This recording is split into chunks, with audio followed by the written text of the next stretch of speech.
Nous revoilà dans ces vidéos sur le TP RMI Banque. Donc je vais passer à la partie client. Donc j'ai créé une classe banque client.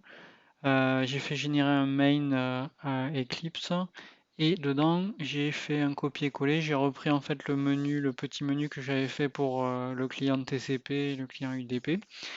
Donc maintenant ce qu'il va falloir faire, c'est rajouter donc les aspects RMI donc pour se connecter et pour rappeler les méthodes de l'objet serveur RMI. Donc, tout d'abord, il me faut faire un naming.lookup.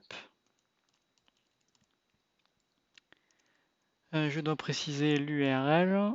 Alors, l'URL, on peut simplement mettre banque, si puisqu'on est sur la même machine.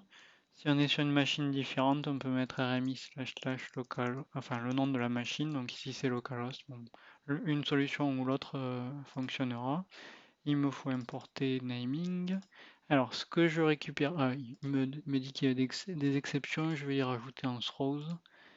C'est les mêmes que de l'autre côté, hein. On aura malform URL exception et not bound exception s'il n'existe pas. Donc, si l'URL n'est pas correct, ça sera ça.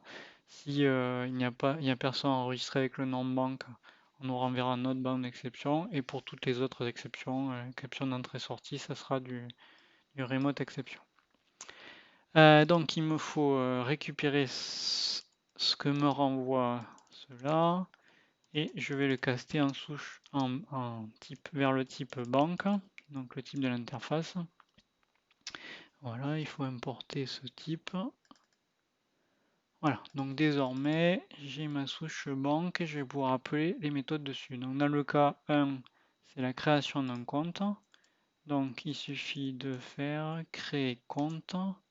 L'idée, on l'a récupéré et la somme initiale, ça sera somme. Voilà, on fait la même chose pour les autres cas. Ça, c'est la position. Alors, la position, c'est un tout petit peu plus compliqué. L'idée, c'est que on veut l'afficher. Donc, je vais faire un ciseau de la position. Donc, j'avais généré dans la classe position une méthode toString, donc ça va marcher très bien. Ici, si on veut rajouter un compte, donc c'est souchebanque.ajouter. Voilà. Et si on veut retirer quelque chose, on va faire souchebanque.retirer. Retirer qui est là. Voilà. Donc on va tester que ça fonctionne. On démarre. Et connexion. Voilà, je l'ai arrêté. J'ai arrêté le serveur. Super. Donc je le relance. Alors le serveur c'est main server. Voilà. Là il est lancé. Et donc si je lance ce coup-ci, ça devrait marcher. Donc je vais pouvoir créer un compte. Taper ID pour l'ID, 100 €. On peut récupérer la position de ce compte. Voilà, ça fonctionne. Il y a bien la date de la dernière opération. Je peux rajouter de l'argent sur le compte et retirer de l'argent du compte. Par exemple. Ah non, ça c'est l'idée. Ah, mais justement, ça va me permettre de montrer qu'il y a un problème. Donc là, il va me générer une exception parce que le compte n'existe pas. Donc c'est ce qu'on corrigera après.